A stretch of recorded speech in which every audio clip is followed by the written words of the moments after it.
নমস্কার, দেখছেন talk to Bangla. আমি অভিষেক রয়েছে আপনাদের সাথে। এই মুহূর্তে যে খবর নিয়ে উপস্থিত হয়েছি, গতকাল ছিল ভারতবর্ষের ভোটার দিবস এবং ভোটার দিবসে গতকাল রাষ্ট্রপতির সামনে মুখ্য নির্বাচন কমিশনার জ্ঞানেশ কুমার এবং বাদবাকি যে দুজন নির্বাচন কমিশনার রয়েছেন তারা সবাই একত্রিত হয়ে একটা অনুষ্ঠানের মাধ্যমে সেই ভারতবর্ষের যে ভোটার দিবস সেটাকে সেলিব্রেট করছিলেন। কিন্তু সেই সেলিব্রেট করার সময় জ্ঞানেশ কুমার যে ধরনের বক্তব্য রাখেন, সেই ধরনের বক্তব্যগুলো আমাদের কাছে বেশ খানিকটা অবাকই লেগেছে। কারণ সারা ভারত জুড়ে যখন বিরোধীরা এককাট্টা হচ্ছে এসআইআর এর বিরুদ্ধে, এই জ্ঞানেশ কুমারের বিরুদ্ধে এবং নির্বাচন কমিশন তাদের বিরুদ্ধে, তার কারণ ভোটার যে তাদের অধিকার সেটাকে নিয়েই সবচেয়ে বেশি সমস্যায় পড়ছে মানুষকে এই মুহূর্তে ইলেকশন কমিশনের সামনে যেতে হচ্ছে। এর আগের সিস্টেমটা ছিল ভারতবর্ষে যে ইলেকশন কমিশনের মানুষের বাড়িতে বাড়িতে পৌঁছাতো এবং তাদের নাম ভোটার লিস্টে তুলতো, কিন্তু এখন মানুষকে পৌঁছাতে হচ্ছে। সেই জায়গাটা নিয়ে যখন বিরোধীরা এককাট্টা হচ্ছে,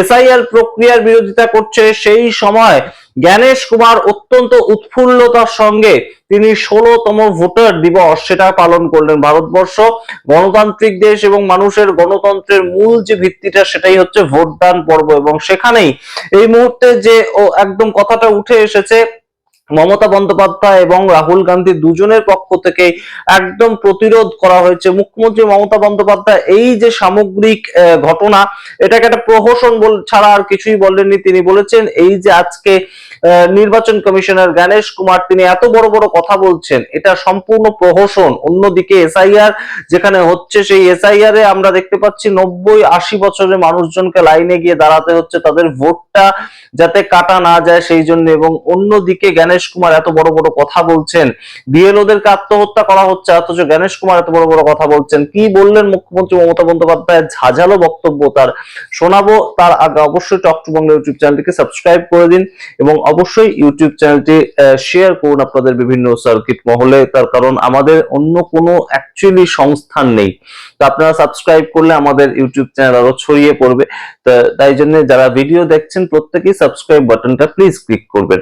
এবার আসি আপনাদের জ্ঞানেশ কুমার কালকে যখন একদম তার অগ্নিগর্ভ কিছু বক্তব্য রাখছিলেন, ভারতবর্ষ কিভাবে তিনি কন্ডাক্ট করছেন এই মুহূর্তে ইলেকশনটা, সে সমস্ত বিভিন্ন বিবরণ তিনি দিচ্ছিলেন, তখনই মুখ্যমন্ত্রী মমতা বন্দ্যোপাধ্যায় যে একদম স্পষ্ট ভাষায় তার বক্তব্য রেখেছেন সেটা আপনাদেরকে পড়ে শোনাই। তিনি বলছেন ভারতের নির্বাচন কমিশন আজ জাতীয় ভোটার দিবস পালন করছে এবং সেটাকে একটা করুণ প্রহসনের মতন দেখাচ্ছে। হিজ মাস্টার্স ভয়েস, অর্থাৎ তার যে মাস্টার, ভারতবর্ষের নির্বাচন কমিশনার তার মাস্টার, তার ভয়েস হিসাবে কমিশন এই মুহূর্তে মানুষের ভোটাধিকার লুণ্ঠন করতে ব্যস্ত এবং তাদের ঔদ্ধত্য হচ্ছে ভারতের জাতীয় ভোটার দিবস পালন করার। মানুষের ভোট যেখানে তারা লুণ্ঠন করছে, মানুষের ভোট কেড়ে নিচ্ছে, সেখানে তারা কিভাবে এই মুহূর্তে ভারতে জাতীয় ভোটার দিবস পালন করছে, এটা তাদের ঔদ্ধত্য ছাড়া কিছু নয়। তারপর তিনি বলছেন এতে আমি স্তম্ভিত, বিস্মিত এবং বিচলিত। তার পরবর্তীতে তার বক্তব্য, মাননীয় সুপ্রিম কোর্টের নির্দেশ পালন করার পরিবর্তে এবং বিধি নিয়ম অনুসারে মানুষের ভোটাধিকার রক্ষার পরিবর্তে নির্বাচন কমিশন এখন লজিক্যাল ডিসক্রিপেন্সির নামে নতুন নতুন অজুহাত তৈরি করে চলেছে। মানুষকে অত্যাচার করা হচ্ছে, তাদের ভোটাধিকার থেকে বঞ্চিত করা হচ্ছে এবং তাদের ভোটাধিকার কেড়ে নেওয়া হচ্ছে, যাতে প্রভু বিজেপির হয়ে তারা বিরোধীদের ধ্বংস করতে পারে এবং ভারতীয় গণতন্ত্রের মূল ভিত্তিমূলে আঘাত করতে পারে। এই কথা খুব গুরুত্বপূর্ণ ভাবে মুখ্যমন্ত্রী লিখেছেন যে একদম প্রভু বিজেপির কথা শুনে নির্বাচন কমিশন কাজ করছে, একদম স্পষ্ট ভাষায় বলে দিয়েছেন তিনি। তার পরবর্তীতে তিনি বলছেন তারাই আবার ও সাহস দেখাচ্ছে ভোটার দিবস পালন করার, উদযাপন করার। নির্বাচন কমিশনকে বলি, আপনারা মানুষকে অভূতপূর্ব অত্যাচারের মুখোমুখি দাঁড় করিয়েছেন। আপনাদের অত্যাচারের ফলে এখনো পর্যন্ত 130 জনের বেশি মানুষ মারা গিয়েছেন। আপনারা যেভাবে 85, 90, 95 বছরের মানুষকে ডেকে পাঠাচ্ছেন এবং শারীরিকভাবে প্রতিবন্ধী মানুষকেও আপনাদের সামনে হাজির হতে বাধ্য করছেন, তা করার অধিকার কি আপনাদের রয়েছে?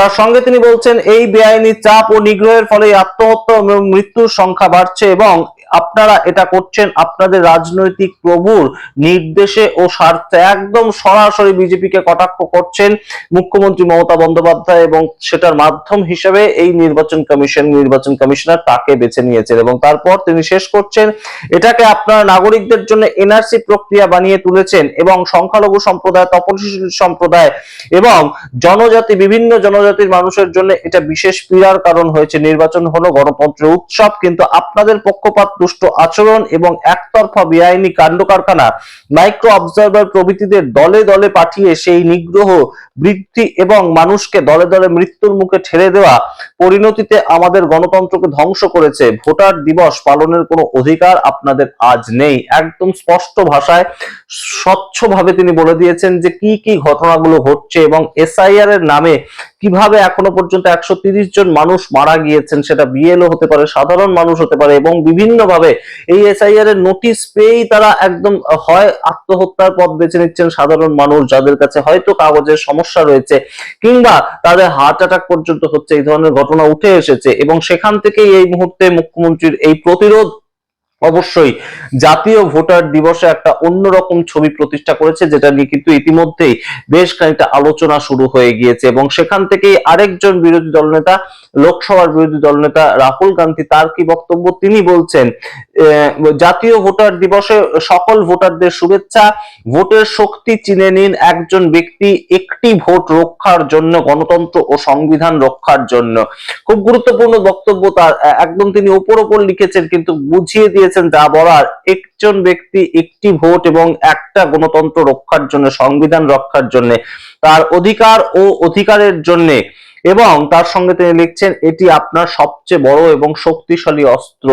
এই যে ভোটাধিকার, আপনি আমি যে কেউ যদি ভারতবর্ষের নাগরিক হই তাহলে তাদের একটাই মাত্র ভোট, এবং যে যতই বড় লোক হোক কিংবা যে যতই গরিব হোক না কেন, তার সেটা কোনো ফ্যাক্টর করে না, সে যে ধর্মেরই হোক, যে জাতেরই হোক না কেন, তার একটাই ভোট থাকবে। ভারতবর্ষের কনস্টিটিউশন সেটা বলছে। সেই কথাটা আবারও মনে করিয়ে দিচ্ছেন রাহুল গান্ধী, বিদেশের বিরোধী দলনেতা। তো সেই জায়গা থেকে এই মুহূর্তে বিভিন্ন প্রশ্নগুলো ওঠেই, যেভাবে এসআইআর এই মুহূর্তে 1 মাসের মধ্যে প্রত্যেকটা রাজ্যে হচ্ছে, তাতে যেভাবে লজিক্যাল ডিসক্রিপেন্সির কথা হঠাৎ করে পশ্চিমবঙ্গের ক্ষেত্রে তুলে ধরলো ইলেকশন কমিশন।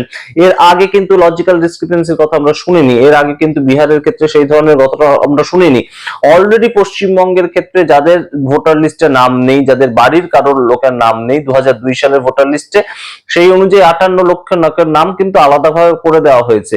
58 লক্ষ আনম্যাপ, বাদ বাকি সবাই ম্যাপড। এইটা ঘটনা ঘটে গিয়েছে। তার পরবর্তীতেও প্রায় 1.5 কোটি মানুষকে নোটিশ পাঠানো হচ্ছে, যাদের মধ্যে কারা কারা আছেন আপনারা জানেন। অমর্ত্য সেন থেকে শুরু করে ফিল্ম স্টার দেব, তিনি সাংসদও বটে। মোহাম্মদ শামী ভারতবর্ষের হয়ে প্লেয়ার তিনি। এছাড়া বহু নেতা মন্ত্রী সবাই ডাক পাচ্ছেন, কিন্তু সেই জায়গা থেকে এই মুহূর্তে তাদেরকে কেন ডেকে পাঠানো হচ্ছে? শুধুমাত্র নামের কোথাও হয়তো বানান ভুল রয়েছে, কিংবা বাবার সঙ্গে ছেলের বয়সের তফাৎ ডিফারেন্স হচ্ছে, এই ধরনের ঘটনাগুলোর জন্য মানুষকে ডেকে পাঠানো হচ্ছে। আচ্ছা, এবার আপনারা ভাবুন, এই যে 1.5 কোটি ভোটারকে ডেকে পাঠানো হলো, তার মধ্যে যদি 1,20,00,000 ভোটার যেতে পারেন, আর বাদ বাকি 30 লক্ষ ধরুন যেতে পারলো না, তারা হয়তো কাজের সূত্রে অন্য কোনো জায়গায় রয়ে গিয়েছে, কিংবা কাজের সূত্রে অন্য জায়গায় পরিযায়ী হয়ে তারা থাকে, অন্য কোনো স্টেটে তারা থাকে, তাহলে তো তারা আর এই নোটিশ সার্ভ করতে আবারও আসতে পারবে না। তো সেই জায়গা থেকে তাদের নাম অলরেডি বাদ চলে যাচ্ছে। তো এই বিষয়টা, এই যে একদম শারীরিক ভাবে গিয়ে তাদেরকে সামনে দাঁড়াতে হবে, এটাকে অনলাইনে প্রতিরোধ করার কোনো বিষয় থাকছে না। এসআইআর এর ফর্ম যেমন যে কেউ অনলাইনেও ফিল আপ করতে পেরেছে। যখন এসআইআর প্রসিডিওরটা হয়েছিল তখন ধরুন আপনার বাড়ির ছেলে ব্যাঙ্গালোরে থাকে, কিন্তু সে কিন্তু অনলাইনে ফিল আপ করতে পেরেছে এসআইআর এর ফর্ম। কিন্তু এখন এই লজিক্যাল ডিসক্রিপেন্সিতে তাকে যদি ডাকা হয়, তাকে শুনানি, এটার নাম দেওয়া হচ্ছে শুনানি, সেখানে গিয়ে দাঁড়াতে হবে, হিয়ারিং এ তার কাগজপত্র প্রডিউস করতে হবে, এবং তার ভিত্তিতে তার নামটা আবারও তোলা হবে। তো এইটা অনেকেই নাও করতে পারেন, তাহলে তাদের নামটা কি হবে? এই আপকামিং যে বিধানসভা নির্বাচন, সেটার জন্য কেটে গেল তাদের নামটা। তো এই বিষয়গুলো যখন সামনে উঠে আসে, তখন ভোটার দিবস, জাতীয় ভোটার দিবস 16তম, সেই ক্ষেত্রে কিভাবে এত বড় বড় কথা বলেন জ্ঞানেশ কুমার? এই প্রশ্ন ওঠে বই কি। যখন বিহারে ভোট চলাকালীন একদম মানুষের খাতায় এসে 10,000 টাকা করে ঢুকছিল, একদম মোরাল কোড অফ কন্ডাক্ট, সেই বিষয়টাকে একদম উপেক্ষা করে সরকার যখন নতুন একটা স্কিম নিয়ে এলো, সেই ক্ষেত্রে জ্ঞানেশ কুমার চুপ করেছিলেন, আর তিনি জাতীয় ভোটার দিবস সেটাকে উদযাপন করছেন। সেই প্রশ্ন তো মানুষের মনে উঠবেই, এবং সেই প্রশ্ন যখন বিরোধী দুই নেতা রাহুল গান্ধী এবং মমতা বন্দ্যোপাধ্যায়ের মতন দুই নেতা তারা তোলেন, তখন এটার অবশ্যই একটা গুরুত্ব থাকে। এই প্রশ্নের কি উত্তর আছে আপনাদের কাছে আমরা জানি না, যদি উত্তর থাকে অবশ্যই কমেন্ট বক্সে কমেন্ট করুন। দেখতে থাকুন টক টু বাংলা, অবশ্যই টক টু বাংলা ইউটিউব চ্যানেলকে সাবস্ক্রাইব করে দিন। ধন্যবাদ।